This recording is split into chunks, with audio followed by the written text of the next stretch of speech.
Welcome my channel. இன்னைக்கு அரைக்கீரை தண்டை வச்சு ஒரு கூட்டு பார்க்கலாம் வாங்க. அதுக்கு தேவையான பொருட்கள் பார்த்துக்கலாம். ஒரு குக்கர் வச்சுக்கலாம். குக்கர் ஹீட் ஆகட்டும். குக்கர் ஹீட் ஆனதும் தண்டு போட்டுக்கலாம். அரைக்கீரை தண்டை குட்டி குட்டியாக கட் பண்ணி வச்சுருக்கேன், அதை போட்டுக்கலாம். கூடவே தக்காளி, ஒரு சின்ன தக்காளி, 2 பச்சை மிளகா, கொஞ்சமாக கருவேப்பிலை, ஒரு வெங்காயம் போட்டிருக்கேன். எல்லாத்தையும் கொடுத்து கலந்து கொடுங்க. இப்போ ஊற வச்ச பச்சைப்பருப்பும் கடலைப்பருப்பும் 1/4 கப் பச்சைப்பருப்பு, 1/4 கப் கடலைப்பருப்பு போட்டிருக்கேன். 2 hours ஊற வச்சிருக்கேன். இதை நம்ம ஆட் பண்ணிக்கலாம். இப்போ கொஞ்சம் தண்ணி போட்டுக்கலாம். நல்லா கலந்து கொடுங்க.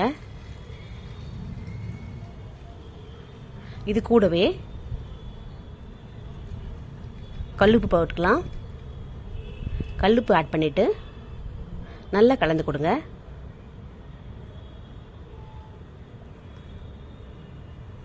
கொஞ்சமாக மஞ்சப்பொடி, 1/4 ஸ்பூனுக்கு கம்மியாக மிளகாத்தூள் போட்டுருங்க. வெறும் மிளகாத்தூள் 1/4 ஸ்பூன் கம்மியாக போடணும். நல்லா கலந்து கொடுங்க.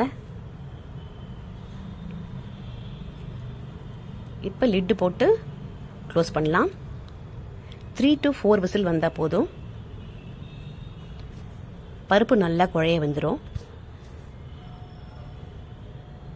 இந்த கீரை கூட்டு ரொம்ப சூப்பராக இருக்குங்க. நம்ம ரைஸ்க்கு, சப்பாத்திக்கு, தோசைக்கெல்லாம் சூப்பராக இருக்கும். நீங்கள் ட்ரை பண்ணி பாருங்கள். ரொம்ப ரொம்ப டேஸ்டாக இருக்கும். இப்போ நல்லா வெந்துருச்சு பாருங்கள். நல்லா மிக்ஸ் பண்ணி நல்லா மேஷ் பண்ணி விடுங்க. இப்போ ஒரு கடாய் வச்சுக்கலாம். கடாய் ஹீட் ஆனதும் கொஞ்சமாக எண்ணெய் போட்டுக்கலாம். இப்போ தாளிப்பு கொடுத்துக்கலாம். கடுகு, சீரகம், காஞ்ச மிளகாய் எடுத்திருக்கேன். இது நல்லா பொரியட்டும். கொஞ்சமாக கருவேப்பிலை நல்லா பொரியட்டும். ஒரு பிஞ்ச் பெருங்காயத்தூள். இப்போ வேக வச்ச பருப்பும் அந்த தண்டையும் ஆட் பண்ணிக்கலாம். நல்லா கலந்து கொடுங்க.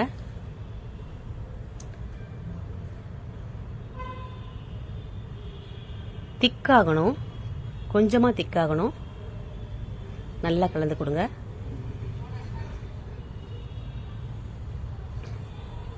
இது அப்படியே இருக்கட்டும். 5 நிமிஷம் இருக்கட்டும். நல்லா திக்காயிடுச்சு பாருங்க. ஒரு சூப்பரான கூட்டு ரெடி ஆயிடுச்சு. நம்ம கடைசியாக தேங்காவும் கொத்தமல்லியும் ஆட் பண்ணிக்கலாம். 1/4 மூடி தேங்காய் போட்டிருக்கேன். ஒரு கைப்பிடி கொத்தமல்லி போட்டிருக்கேன்.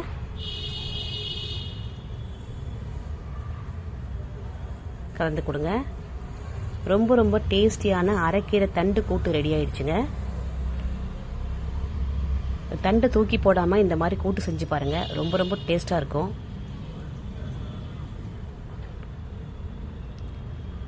ஒயிட் ரைஸ் கூட பசஞ்சு சாப்பிட்டீங்கன்னா அவ்வளோ டேஸ்டாக இருக்குங்க. ட்ரை பண்ணி பாருங்கள்.